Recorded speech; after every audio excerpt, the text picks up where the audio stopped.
Just so you guys know, this is like my 10th take making this video, so if this is up right now, that means I somehow finally managed to do it. Anyways, where do I even start here? 3 weeks. 3 weeks is how long I had my first car, and $3,000 is what I put down the drain to get it. You're probably asking, how in God's name did that happen? I'm glad you did, because it's a very interesting but also very stupid story, and there's never enough of those, is there? So let's rewind to summer of 2022. I just turned 19 and was hit with the realization that, hey, most people my age, at least from what I can tell, already have some sort of vehicle, even in movies and stuff. And being the person that I am, I didn't want to feel bad about myself, so I figured, hey, let's spend the next few months saving up for a car. I actually had a similar idea back when I was 18, but it never materialized, so I figured now is the time to do this. It had to happen. It didn't have to be new or expensive, it just had to work, and it just had to be there. As a matter of fact, it couldn't be expensive, because frankly, I was working with a very, very small budget.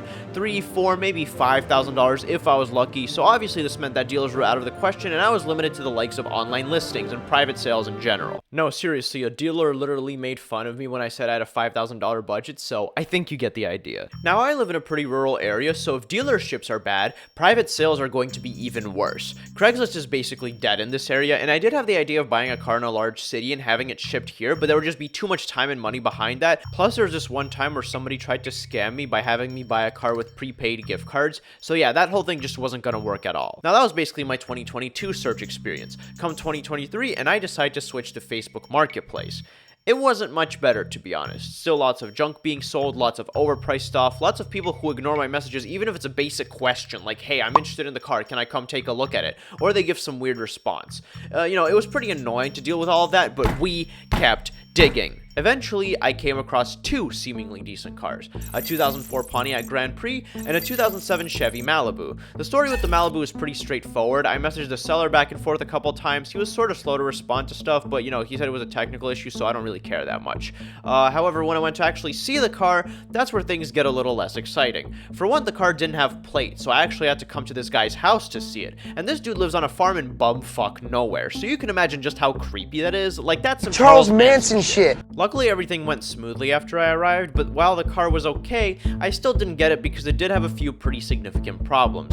For one, I could only drive it around the guy's farm because, again, no license plate, so I didn't get accurate information about the driving experience. The rocker panels were rusty. Not completely rusted, but I'm a big safety and reliability guy, so that just wasn't going to work for me. Also, the engine made weird clicking noises and there were pulses coming from under the oil cap. Maybe it just needed an oil change, but I didn't want to risk it in case it was something more serious than that. Plus, the key fob and mirror adjusters weren't working, so there was that too.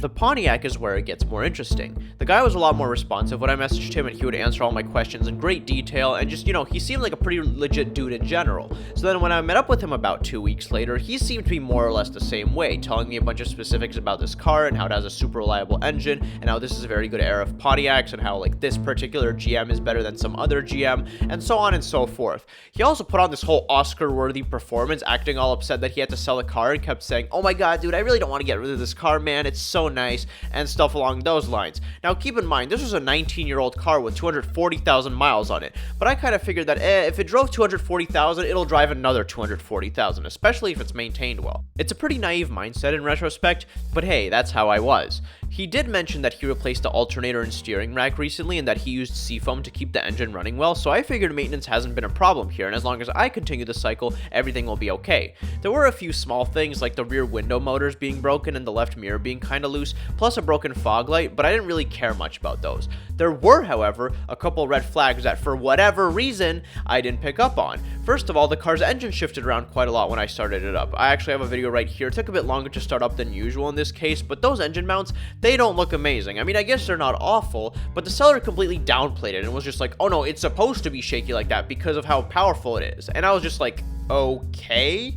Another thing was that he said he recently changed all the fluids in the car, but when I checked the transmission fluid, it was all brown, which means that it hasn't been changed recently. When I asked him about this, he was all like, oh, actually, it's supposed to be like that because it depends on the transmission fluid, and you know what, maybe the seafoam got mixed up in it, yeah. Which, if you guys don't know, the engine and transmission systems aren't connected. There's no way for seafoam in the engine to get into the transmission, okay? And that's something I should have immediately picked up on, but for some reason, I didn't. And to be honest, this guy just gave off Ricer vibes. lives half the time. Like at one point I noticed that the inspection stickers were expired, and the guy said that he didn't replace them because he, get this, didn't care. Like, come on dude, really? Plus he bragged about the car being loud and how he races people in it, not to mention a bunch of crappy stickers on the back. Then there were the things that I overlooked. First of all, I didn't test drive the car. Now, to be fair, I had a pretty valid reason for this. First of all, the expired inspection stickers because, I didn't want to get pulled over for that while test driving. Second of all, I only got my license about a year ago, and I was afraid of going on big roads because I didn't have much experience with it.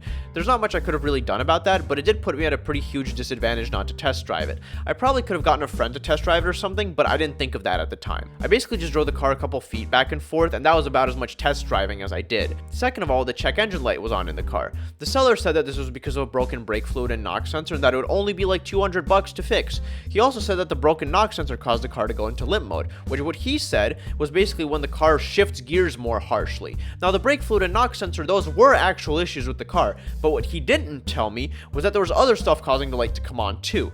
Now here's the really stupid part. I literally brought an OBD2 scanner to look for these kinds of issues, but get this, I forgot to use it. Yeah, you heard me right. The one time that I was supposed to use the scanner, the very situation I purchased a scanner for to begin with, I forgot to use it. I just walked away from the car without using the scanner. I don't even know, man. So, fast forward a couple weeks, there haven't really been any new options on the market, and my dumbass actually trusted this Pontiac guy and all the stuff that he said. So I decided to pull the trigger and buy the car. Because, what could possibly go wrong? I paid $3,000 for this thing. The guy said he was firm on his price, though I did manage to negotiate in a new set of tires and new inspection stickers, but that was basically it. On the day of the sale, he kept up his "I don't want to part ways with it" act, calling it a sleeper Camaro at one point, and a bunch of other stuff along those lines. We got the paperwork done, the titles transferred and everything, and once I started driving the car home, I immediately met the consequences of not test driving it. Remember that limp mode that I was talking about? Yeah, so it's not just sporadic gear shifting, it literally reduces the power of the engine, and so I found myself not being able to go over like 35 miles an hour. It seemed to go slightly faster on the highway, but that was probably just because it was sloped down. As a matter of fact, the first time I went into limp mode, the car just completely stopped moving, and I had to restart it for the engine to start moving the car in reduced power mode. The car also had an exhaust leak somewhere, and it did drive pretty loudly. Okay, so I bring the car home. The next morning, I go to a mechanic and ask him how much it would cost to replace the knock sensor. In this case, the rear one was the one that was damaged, and it turns out that it's super hard to get to. So the mechanic quoted me at $1,400. Yeah, a bit more than the $200 that the seller initially told me, don't you think?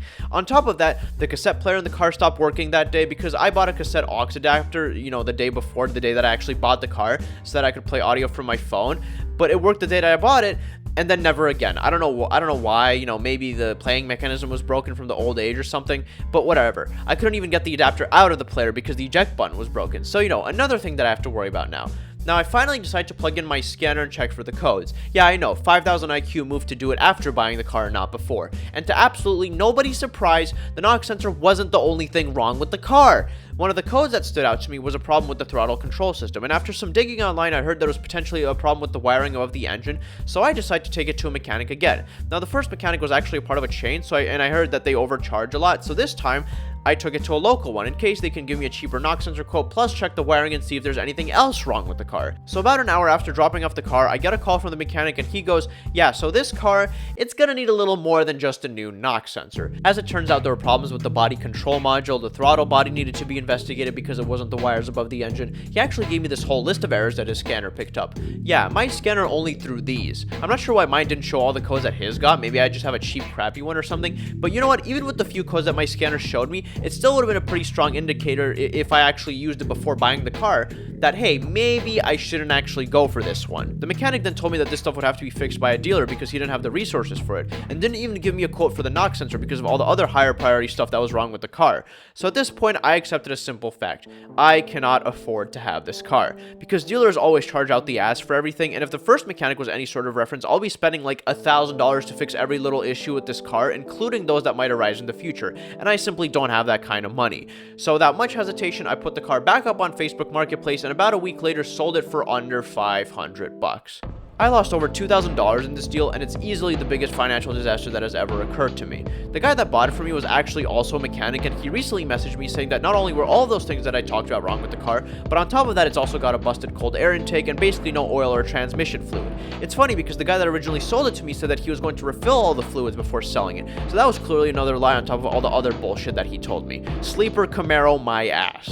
Honestly, I could have avoided this whole thing if I brought the car to a mechanic before buying it for a pre-purchase inspection. I did have my own checklist when looking at the cars, but a mechanic would probably go much more in depth when looking at it. Plus, he could tell me how much any repairs would cost before I actually buy it. Yeah, an inspection like that is usually around $200, but considering I only looked at 2 cars, plus the kind of money we're talking about here to begin with, it's really not a bad expense, especially when you can't trust what the seller tells you. On the bright side, I stopped being scared of driving on big roads because I did take this car out on the highway like 2 times, and I guess that was enough to do the trick. Plus, I got some extra driving practice in general. I'm not super upset by this whole thing because I can handle money loss pretty well, and besides, my whole goal here was to get my first car before I turned 20, and for all intents and purposes, I did accomplish that, even if it didn't last very long. And that's the end of today's video, guys. I hope you enjoyed it. If you did enjoy it, please do consider hitting that like and subscribe button. As always, this is your captain speaking. Peace out.